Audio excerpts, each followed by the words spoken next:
Ousmane Touré la tënkam monsieur maanaam mbaaw ko maaroo ko yite ko ran jikkima yaakaarema wonde amen ko wona amen tawi radiyallahu anhu Abou Hurayra ko goto mo ganduɗa e habroɓe hadiseji nelaɗo sallallahu alih w sallam kadi omo jaa e ɓurɓe hewde hadiseji wi anna rasulillahi sallallahu alayhi wa sallam qala kanko Abou Hurayrata o wi nelaɗo Allah sallallahu alayhi wa sallam wi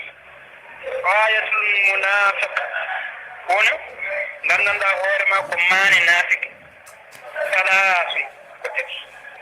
e maane ɗe ganduɗa e adiya e neɗɗo ganduɗa on ko nafique koɗe tati ya andu kala ne jiiɗa e ɗeɗo ko ɗiɗo sifaji tati jiiɗaɗe e neɗɗo walla hen sifa goto jiiɗagueɗe neɗɗo andu omo jogui sifa nafique soɓe fesde fof ndennemo kam ka felli ko nafique en ala kullin ɗeɗo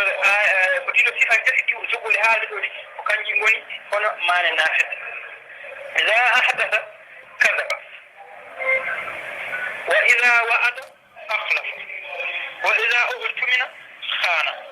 muttafaqun alayhi kadi oɗo hadis kadi ko kawraɗo dendagal muhaddisine fof ene kawri e oɗo hadis o wi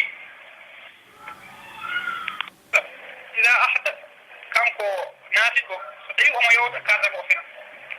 yewtere makko ko fenaare ɓoyere gon fof ɓuri ko gon fof aɗa yewtere makko ko fenaare ɓoyere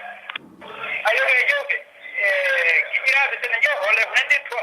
yanoji tawi ko yanoji e ko nande hen ɗin ɗon maaro e jaake hen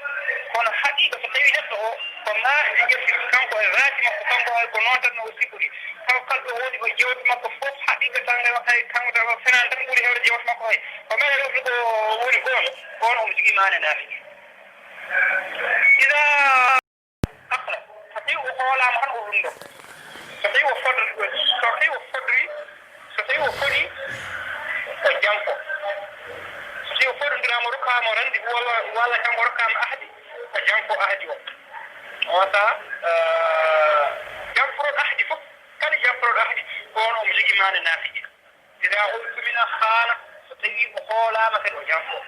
a itti hoolare ma a tokkima o jampo e hoolare maɗa he e ɗeɗo ɗe tati koɗe maale naafiji ceerno Ousmane Touré jaftatami no feewi wona mbako wona e batte ala